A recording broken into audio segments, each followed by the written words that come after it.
ನಾನು ನಮ್ಮ ರಾಜ್ಯದ ಮುಖ್ಯಮಂತ್ರಿಗಳಿಗೆ ಕೇಳೋದಕ್ಕೆ ಬಯಸ್ತೇನೆ. ಸಿದ್ದರಾಮಯ್ಯ ಅವರು ಕೇರಳದ ಮುಖ್ಯಮಂತ್ರಿಯೋ ಕರ್ನಾಟಕದ ಮುಖ್ಯಮಂತ್ರಿಯೋ ಅನ್ನೋದನ್ನು ಕೇಳೋದಕ್ಕೆ ಬಯಸ್ತೇನೆ. ಇವತ್ತು ಕರ್ನಾಟಕ ರಾಜ್ಯದಲ್ಲಿ ಮನೆ ಇಲ್ಲದೆ ಇರ್ತಕ್ಕಂಥ ಲಕ್ಷಾಂತರ ಜನ ಇದ್ದಾರೆ. ಆದರೆ ಅವರಿಗೆ ಮನೆಗಳನ್ನು ಕೊಡೋಕ್ಕಾಗ್ತಾ ಇಲ್ಲ ಸಿದ್ದರಾಮಯ್ಯ ಅವರಿಗೆ. SC STಗಳಿಗೆ ಮನೆ ಇಲ್ಲದೆ ಇರ್ತಕ್ಕಂಥವ್ರಿಗೆ, ಜಮೀನು ಇಲ್ಲದೆ ಇರ್ತಕ್ಕಂಥವ್ರಿಗೆ ಅರ್ಧ ಎಕರೆ ಜಮೀನು ಕೊಡ್ತಾ ಇಲ್ಲ ಈ ಸರ್ಕಾರ. ಆದರೆ ಕೇರಳದವರಿಗೆ ಏನೋ ಆನೆಗೆ ತೊಂದರೆ ಆಯಿತು ಅಂಥೇಳಿ ಕೇರಳದ ಜನತೆಗೆ ಅನುದಾನವನ್ನು ಕೊಡ್ತಾರೆ. ಅದೇ ರೀತಿಯಲ್ಲಿ ವಯನಾಡಲ್ಲಿ ಆಗಿರ್ತಕ್ಕಂಥ ಏನು ಪರಿಸರದ ನಾಶಕ್ಕೆ ನಮ್ಮ ಮುಖ್ಯಮಂತ್ರಿ ಸಿದ್ದರಾಮಯ್ಯ ಅವರು ಕೂಡಲೇ ಸ್ಪಂದನೆಯನ್ನು ಮಾಡಿ ಮನೆಯನ್ನು ಕಟ್ಟಿಸ್ಕೊಡ್ತೀವಿ ಅಂತ ಹೇಳ್ತಾರೆ. ಬೇಕಾದ್ರೆ ಜಾಗನೂ ಬೇಕಾದರೆ ಕೇಳಿ ಜಾಗವನ್ನು ಕೂಡ ಕೊಡಿಸ್ಕೊಡ್ತೀನಿ ಅಂತ ಹೇಳಿ ಸಿದ್ದರಾಮಯ್ಯ ಅವರು ನಿನ್ನೆ ಟ್ವೀಟ್ ಮಾಡಿರ್ತಕ್ಕಂಥದ್ದನ್ನು ನಾನು ನೋಡಿದ್ದೇನೆ. ಅದಕ್ಕೆ ನಾನು ಮುಖ್ಯಮಂತ್ರಿಗಳು ಹೇಳ್ತೀನಿ, ಕರ್ನಾಟಕ ರಾಜ್ಯದಲ್ಲಿ SC ST OBC ರೈತರು, ಮಹಿಳೆಯರು, ವಿದ್ಯಾರ್ಥಿಗಳು ಎಲ್ಲರೂ ಎಷ್ಟು ಬೇಡಿಕೆಗಳನ್ನು ಇಟ್ಟರೂ ಕೂಡ ನೀವು ಅವ್ರಿಗೆ ಸ್ಪಂದಿಸೋದಿಲ್ಲ. ನಮ್ಮ ಬೇಡಿಕೆಗಳನ್ನು ನೀವು ಈಡೇರಿಸ್ಕೊಡಿ ಅಂತ ನಾವು ಪ್ರಿಯಾಂಕಾ ಗಾಂಧಿ ಅವರಿಗೆ ಕೈ ಮುಗಿದು ಕೇಳ್ಕೊಳ್ತಾರೆ. ಹಂಗಾದ್ರೆ ಕರ್ನಾಟಕದ ಜನ ನಮ್ಮ ಬೇಡಿಕೆಗಳು ಏನೇ ಈಡೇರಬೇಕು ಅಂತ ಹೇಳಿದ್ರೆ ರಾಹುಲ್ ಗಾಂಧಿ ಹೇಳಿದ್ರೆ ಮಾತ್ರ ಬೇಡಿಕೆಗಳು ಈಡೇರ್ತವೆ, ಪ್ರಿಯಾಂಕಾ ಗಾಂಧಿ ಹೇಳಿದ್ರೆ ಮಾತ್ರ ಕರ್ನಾಟಕದ ಬೇಡಿಕೆಗಳು ಈಡೇರ್ತವೆ, ಕೇರಳದಿಂದ ಬಂದರೆ ಮಾತ್ರ ಬೇಡಿಕೆಗಳು ಈಡೇರ್ತವೆ ಅಂತ ಆದರೆ ನಾವೆಲ್ಲ ಕೇರಳದಿಂದನೇ ಬರ್ತೀವಿ ಹಂಗಾದ್ರೆ ಬೇಡಿಕೆಗಳನ್ನು ಮಂಡಿಸೋದಕ್ಕೆ. ಹಾಗಾಗಿ ಸಿದ್ದರಾಮಯ್ಯ ಅವರ ಧೋರಣೆ ಇದೊಂದು ಅತ್ಯಂತ ಕರ್ನಾಟಕ ವಿರೋಧಿ ಧೋರಣೆಯಾಗಿದೆ. ಕೂಡಲೇ ಕ್ಷಮೆಯನ್ನು ಕೇಳಬೇಕು ಅಂಥೇಳಿ ಸಿದ್ದರಾಮಯ್ಯ ಅವರಿಗೆ ನಾನು ವಿನಂತಿಯನ್ನು ಮಾಡ್ತೇನೆ. ಒಂದನೇದು. ಎರಡನೇದು, ಮೊನ್ನೆ ದಿವಸ ಏನು ಲಿಂಗಾಯತರ ಮೇಲೆ ಲಾಠಿ ಚಾರ್ಜ್ ಆಗಿದೆ ಮತ್ತು ಅಮಾನುಷವಾಗಿ ಲಾಠಿ ಚಾರ್ಜ್ ಅಲ್ಲದೇ ನೂರಾರು ಜನಕ್ಕೆ ಅರೆಸ್ಟ್ ಮಾಡಿ ಸ್ವಾಮೀಜಿಗಳನ್ನು ಅರೆಸ್ಟ್ ಮಾಡಿ ಒಂದು ರೀತಿ ಸ್ವಾಮೀಜಿಗೆ ಅಪಮಾನವನ್ನು ಮಾಡಿದೆ ಸಿದ್ದರಾಮಯ್ಯ ಸರ್ಕಾರ. ಸಾಮಾನ್ಯವಾಗಿ ಯಾವುದೇ ಸರ್ಕಾರ ಸ್ವಾಮೀಜಿಗಳನ್ನು ಅರೆಸ್ಟ್ ಮಾಡೋದಿಲ್ಲ.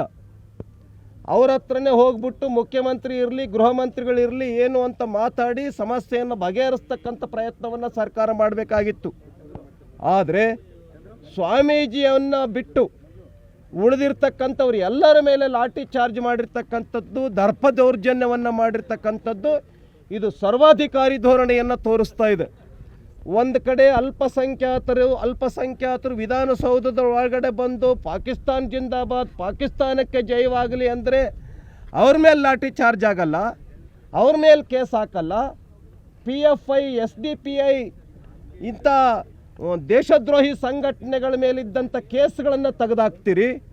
ಆದರೆ ಬಸವಣ್ಣನ ಸಂಸ್ಕೃತಿಯಿಂದ ಬಂದಂತಹ ನಮ್ಮ ರಾಜ್ಯದ ಸಂಸ್ಕೃತಿ, ಶಿಕ್ಷಣ, ಧರ್ಮ, ಆಧ್ಯಾತ್ಮ ಇವುಗಳ ವಿಕಾಸವನ್ನು ಮಾಡ್ತಾ ಇರ್ತಕ್ಕಂಥ ಲಿಂಗಾಯತ್ ಸಮುದಾಯದ ಮೇಲೆ ಬರ್ಬರ ಲಾಠಿ ಚಾರ್ಜ್ ಮಾಡ್ತೀರಿ ಅಂತ ಹೇಳಿದರೆ ಇದು ಸರ್ಕಾರದ ಸರ್ವಾಧಿಕಾರಿ ಧೋರಣೆಯಾಗಿದೆ.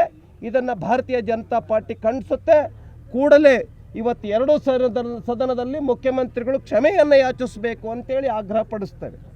ನಾನು ನಮ್ಮ ರಾಜ್ಯದ ಮುಖ್ಯಮಂತ್ರಿಗಳಿಗೆ ಕೇಳೋದಕ್ಕೆ ಬಯಸ್ತೇನೆ, ಸಿದ್ದರಾಮಯ್ಯ ಅವರು ಕೇರಳದ ಮುಖ್ಯಮಂತ್ರಿಯೋ ಕರ್ನಾಟಕದ ಮುಖ್ಯಮಂತ್ರಿಯೋ ಅನ್ನೋದನ್ನು ಕೇಳೋದಕ್ಕೆ ಬಯಸ್ತೇನೆ. ಇವತ್ತು ಕರ್ನಾಟಕ ರಾಜ್ಯದಲ್ಲಿ ಮನೆ ಇಲ್ಲದೆ ಇರ್ತಕ್ಕಂಥ ಲಕ್ಷಾಂತರ ಜನ ಇದ್ದಾರೆ.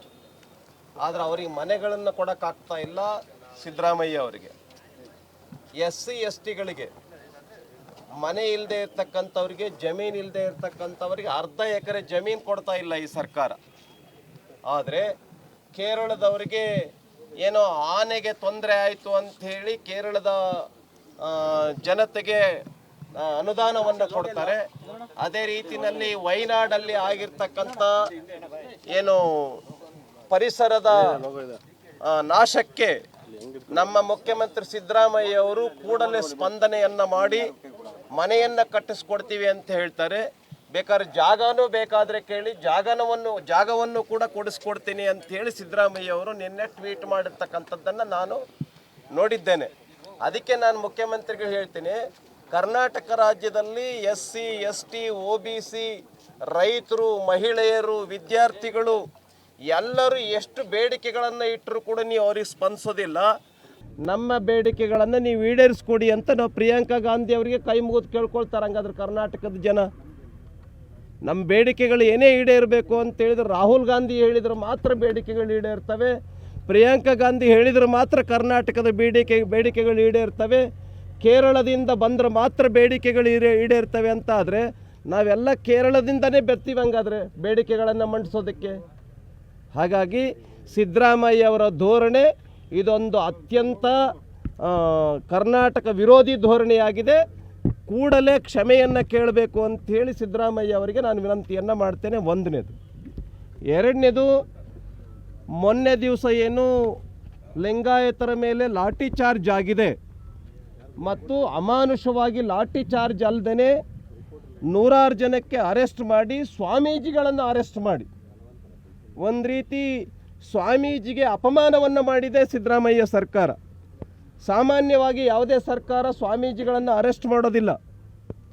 ಅವ್ರ ಹತ್ರನೇ ಹೋಗ್ಬಿಟ್ಟು ಮುಖ್ಯಮಂತ್ರಿ ಇರಲಿ ಗೃಹ ಮಂತ್ರಿಗಳಿರಲಿ ಏನು ಅಂತ ಮಾತಾಡಿ ಸಮಸ್ಯೆಯನ್ನು ಬಗೆಹರಿಸ್ತಕ್ಕಂಥ ಪ್ರಯತ್ನವನ್ನು ಸರ್ಕಾರ ಮಾಡಬೇಕಾಗಿತ್ತು. ಆದರೆ ಸ್ವಾಮೀಜಿಯನ್ನು ಬಿಟ್ಟು ಉಳಿದಿರ್ತಕ್ಕಂಥವ್ರು ಎಲ್ಲರ ಮೇಲೆ ಲಾಠಿ ಚಾರ್ಜ್ ಮಾಡಿರ್ತಕ್ಕಂಥದ್ದು, ದರ್ಪ ದೌರ್ಜನ್ಯವನ್ನು ಮಾಡಿರ್ತಕ್ಕಂಥದ್ದು ಇದು ಸರ್ವಾಧಿಕಾರಿ ಧೋರಣೆಯನ್ನು ತೋರಿಸ್ತಾ ಇದೆ. ಒಂದು ಕಡೆ ಅಲ್ಪಸಂಖ್ಯಾತರು ವಿಧಾನಸೌಧದ ಒಳಗಡೆ ಬಂದು ಪಾಕಿಸ್ತಾನ್ ಜಿಂದಾಬಾದ್, ಪಾಕಿಸ್ತಾನಕ್ಕೆ ಜಯವಾಗಲಿ ಅಂದರೆ ಅವ್ರ ಮೇಲೆ ಲಾಠಿ ಚಾರ್ಜ್ ಆಗಲ್ಲ, ಅವ್ರ ಮೇಲೆ ಕೇಸ್ ಹಾಕಲ್ಲ. PFI, SDPI ಇಂಥ ದೇಶದ್ರೋಹಿ ಸಂಘಟನೆಗಳ ಮೇಲಿದ್ದಂಥ ಕೇಸ್ಗಳನ್ನು ತೆಗೆದಾಕ್ತೀರಿ. ಆದರೆ ಬಸವಣ್ಣನ ಸಂಸ್ಕೃತಿಯಿಂದ ಬಂದಂತಹ ನಮ್ಮ ರಾಜ್ಯದ ಸಂಸ್ಕೃತಿ, ಶಿಕ್ಷಣ, ಧರ್ಮ, ಆಧ್ಯಾತ್ಮ ಇವುಗಳ ವಿಕಾಸವನ್ನು ಮಾಡ್ತಾ ಇರ್ತಕ್ಕಂಥ ಲಿಂಗಾಯತ್ ಸಮುದಾಯದ ಮೇಲೆ ಬರ್ಬರ ಲಾಠಿ ಚಾರ್ಜ್ ಮಾಡ್ತೀರಿ ಅಂತ ಹೇಳಿದರೆ ಇದು ಸರ್ಕಾರದ ಸರ್ವಾಧಿಕಾರಿ ಧೋರಣೆಯಾಗಿದೆ. ಇದನ್ನು ಭಾರತೀಯ ಜನತಾ ಪಾರ್ಟಿ ಖಂಡಿಸುತ್ತೆ. ಕೂಡಲೇ ಇವತ್ತು ಎರಡೂ ಸದನದಲ್ಲಿ ಮುಖ್ಯಮಂತ್ರಿಗಳು ಕ್ಷಮೆಯನ್ನು ಯಾಚಿಸಬೇಕು ಅಂತೇಳಿ ಆಗ್ರಹ ಪಡಿಸ್ತೇವೆ. ನಾನು ನಮ್ಮ ರಾಜ್ಯದ ಮುಖ್ಯಮಂತ್ರಿಗಳಿಗೆ ಕೇಳೋದಕ್ಕೆ ಬಯಸ್ತೇನೆ, ಸಿದ್ದರಾಮಯ್ಯ ಅವರು ಕೇರಳದ ಮುಖ್ಯಮಂತ್ರಿಯೋ ಕರ್ನಾಟಕದ ಮುಖ್ಯಮಂತ್ರಿಯೋ ಅನ್ನೋದನ್ನು ಕೇಳೋದಕ್ಕೆ ಬಯಸ್ತೇನೆ. ಇವತ್ತು ಕರ್ನಾಟಕ ರಾಜ್ಯದಲ್ಲಿ ಮನೆ ಇಲ್ಲದೆ ಇರ್ತಕ್ಕಂಥ ಲಕ್ಷಾಂತರ ಜನ ಇದ್ದಾರೆ. ಆದರೆ ಅವರಿಗೆ ಮನೆಗಳನ್ನು ಕೊಡೋಕ್ಕಾಗ್ತಾ ಇಲ್ಲ ಸಿದ್ದರಾಮಯ್ಯ ಅವರಿಗೆ. SC STಗಳಿಗೆ ಮನೆ ಇಲ್ಲದೆ ಇರ್ತಕ್ಕಂಥವ್ರಿಗೆ, ಜಮೀನು ಇಲ್ಲದೆ ಇರ್ತಕ್ಕಂಥವ್ರಿಗೆ ಅರ್ಧ ಎಕರೆ ಜಮೀನು ಕೊಡ್ತಾ ಇಲ್ಲ ಈ ಸರ್ಕಾರ. ಆದರೆ ಕೇರಳದವರಿಗೆ ಏನೋ ಆನೆಗೆ ತೊಂದರೆ ಆಯಿತು ಅಂಥೇಳಿ ಕೇರಳದ ಜನತೆಗೆ ಅನುದಾನವನ್ನು ಕೊಡ್ತಾರೆ. ಅದೇ ರೀತಿಯಲ್ಲಿ ವೈನಾಡಲ್ಲಿ ಆಗಿರ್ತಕ್ಕಂಥ ಏನು ಪರಿಸರದ ನಾಶಕ್ಕೆ ನಮ್ಮ ಮುಖ್ಯಮಂತ್ರಿ ಸಿದ್ದರಾಮಯ್ಯ ಅವರು ಕೂಡಲೇ ಸ್ಪಂದನೆಯನ್ನು ಮಾಡಿ ಮನೆಯನ್ನು ಕಟ್ಟಿಸ್ಕೊಡ್ತೀವಿ ಅಂತ ಹೇಳ್ತಾರೆ. ಬೇಕಾದ್ರೆ ಜಾಗನೂ ಬೇಕಾದರೆ ಕೇಳಿ ಜಾಗವನ್ನು ಕೂಡ ಕೊಡಿಸ್ಕೊಡ್ತೀನಿ ಅಂತ ಹೇಳಿ ಸಿದ್ದರಾಮಯ್ಯ ಅವರು ನಿನ್ನೆ ಟ್ವೀಟ್ ಮಾಡಿರ್ತಕ್ಕಂಥದ್ದನ್ನು ನಾನು ನೋಡಿದ್ದೇನೆ. ಅದಕ್ಕೆ ನಾನು ಮುಖ್ಯಮಂತ್ರಿಗಳು ಹೇಳ್ತೀನಿ, ಕರ್ನಾಟಕ ರಾಜ್ಯದಲ್ಲಿ SC ST OBC ರೈತರು, ಮಹಿಳೆಯರು, ವಿದ್ಯಾರ್ಥಿಗಳು ಎಲ್ಲರೂ ಎಷ್ಟು ಬೇಡಿಕೆಗಳನ್ನು ಇಟ್ಟರೂ ಕೂಡ ನೀವು ಅವ್ರಿಗೆ ಸ್ಪಂದಿಸೋದಿಲ್ಲ. ನಮ್ಮ ಬೇಡಿಕೆಗಳನ್ನು ನೀವು ಈಡೇರಿಸ್ಕೊಡಿ ಅಂತ ನಾವು ಪ್ರಿಯಾಂಕಾ ಗಾಂಧಿ ಅವರಿಗೆ ಕೈ ಮುಗಿದು ಕೇಳ್ಕೊಳ್ತಾರೆ. ಹಂಗಾದ್ರೆ ಕರ್ನಾಟಕದ ಜನ ನಮ್ಮ ಬೇಡಿಕೆಗಳು ಏನೇ ಈಡೇರಬೇಕು ಅಂತ ಹೇಳಿದ್ರೆ ರಾಹುಲ್ ಗಾಂಧಿ ಹೇಳಿದ್ರೆ ಮಾತ್ರ ಬೇಡಿಕೆಗಳು ಈಡೇರ್ತವೆ, ಪ್ರಿಯಾಂಕಾ ಗಾಂಧಿ ಹೇಳಿದ್ರೆ ಮಾತ್ರ ಕರ್ನಾಟಕದ ಬೇಡಿಕೆಗಳು ಈಡೇರ್ತವೆ, ಕೇರಳದಿಂದ ಬಂದರೆ ಮಾತ್ರ ಬೇಡಿಕೆಗಳು ಈಡೇರ್ತವೆ ಅಂತ ಆದರೆ ನಾವೆಲ್ಲ ಕೇರಳದಿಂದನೇ ಬರ್ತೀವಿ ಹಂಗಾದರೆ ಬೇಡಿಕೆಗಳನ್ನು ಮಂಡಿಸೋದಕ್ಕೆ. ಹಾಗಾಗಿ ಸಿದ್ದರಾಮಯ್ಯ ಅವರ ಧೋರಣೆ ಇದೊಂದು ಅತ್ಯಂತ ಕರ್ನಾಟಕ ವಿರೋಧಿ ಧೋರಣೆಯಾಗಿದೆ. ಕೂಡಲೇ ಕ್ಷಮೆಯನ್ನು ಕೇಳಬೇಕು ಅಂಥೇಳಿ ಸಿದ್ದರಾಮಯ್ಯ ಅವರಿಗೆ ನಾನು ವಿನಂತಿಯನ್ನು ಮಾಡ್ತೇನೆ. ಒಂದನೇದು. ಎರಡನೇದು, ಮೊನ್ನೆ ದಿವಸ ಏನು ಲಿಂಗಾಯತರ ಮೇಲೆ ಲಾಠಿ ಚಾರ್ಜ್ ಆಗಿದೆ ಮತ್ತು ಅಮಾನುಷವಾಗಿ ಲಾಠಿ ಚಾರ್ಜ್ ಅಲ್ಲದೇ 100 ಜನಕ್ಕೆ ಅರೆಸ್ಟ್ ಮಾಡಿ ಸ್ವಾಮೀಜಿಗಳನ್ನು ಅರೆಸ್ಟ್ ಮಾಡಿ ಒಂದು ರೀತಿ ಸ್ವಾಮೀಜಿಗೆ ಅಪಮಾನವನ್ನು ಮಾಡಿದೆ ಸಿದ್ದರಾಮಯ್ಯ ಸರ್ಕಾರ. ಸಾಮಾನ್ಯವಾಗಿ ಯಾವುದೇ ಸರ್ಕಾರ ಸ್ವಾಮೀಜಿಗಳನ್ನು ಅರೆಸ್ಟ್ ಮಾಡೋದಿಲ್ಲ. ಅವ್ರ ಹತ್ರನೇ ಹೋಗ್ಬಿಟ್ಟು ಮುಖ್ಯಮಂತ್ರಿ ಇರಲಿ ಗೃಹ ಮಂತ್ರಿಗಳಿರಲಿ ಏನು ಅಂತ ಮಾತಾಡಿ ಸಮಸ್ಯೆಯನ್ನು ಬಗೆಹರಿಸ್ತಕ್ಕಂಥ ಪ್ರಯತ್ನವನ್ನು ಸರ್ಕಾರ ಮಾಡಬೇಕಾಗಿತ್ತು. ಆದರೆ ಸ್ವಾಮೀಜಿಯನ್ನು ಬಿಟ್ಟು ಉಳಿದಿರ್ತಕ್ಕಂಥವ್ರು ಎಲ್ಲರ ಮೇಲೆ ಲಾಠಿ ಚಾರ್ಜ್ ಮಾಡಿರ್ತಕ್ಕಂಥದ್ದು, ದರ್ಪ ದೌರ್ಜನ್ಯವನ್ನು ಮಾಡಿರ್ತಕ್ಕಂಥದ್ದು, ಇದು ಸರ್ವಾಧಿಕಾರಿ ಧೋರಣೆಯನ್ನು ತೋರಿಸ್ತಾ ಇದೆ. ಒಂದು ಕಡೆ ಅಲ್ಪಸಂಖ್ಯಾತರು ವಿಧಾನಸೌಧದ ಒಳಗಡೆ ಬಂದು ಪಾಕಿಸ್ತಾನ್ ಜಿಂದಾಬಾದ್, ಪಾಕಿಸ್ತಾನಕ್ಕೆ ಜಯವಾಗಲಿ ಅಂದರೆ ಅವ್ರ ಮೇಲೆ ಲಾಠಿ ಚಾರ್ಜ್ ಆಗಲ್ಲ, ಅವ್ರ ಮೇಲೆ ಕೇಸ್ ಹಾಕಲ್ಲ.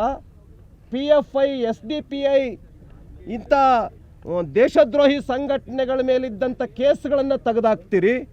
ಆದರೆ ಬಸವಣ್ಣನ ಸಂಸ್ಕೃತಿಯಿಂದ ಬಂದಂತಹ ನಮ್ಮ ರಾಜ್ಯದ ಸಂಸ್ಕೃತಿ, ಶಿಕ್ಷಣ, ಧರ್ಮ, ಆಧ್ಯಾತ್ಮ ಇವುಗಳ ವಿಕಾಸವನ್ನು ಮಾಡ್ತಾ ಇರ್ತಕ್ಕಂಥ ಲಿಂಗಾಯತ್ ಸಮುದಾಯದ ಮೇಲೆ ಬರ್ಬರ ಲಾಠಿ ಚಾರ್ಜ್ ಮಾಡ್ತೀರಿ ಅಂತ ಹೇಳಿದರೆ ಇದು ಸರ್ಕಾರದ ಸರ್ವಾಧಿಕಾರಿ ಧೋರಣೆಯಾಗಿದೆ. ಇದನ್ನು ಭಾರತೀಯ ಜನತಾ ಪಾರ್ಟಿ ಖಂಡಿಸುತ್ತೆ. ಕೂಡಲೇ ಇವತ್ತು ಎರಡೂ ಸದನದಲ್ಲಿ ಮುಖ್ಯಮಂತ್ರಿಗಳು ಕ್ಷಮೆಯನ್ನು ಯಾಚಿಸಬೇಕು ಅಂತೇಳಿ ಆಗ್ರಹಪಡಿಸ್ತೇವೆ.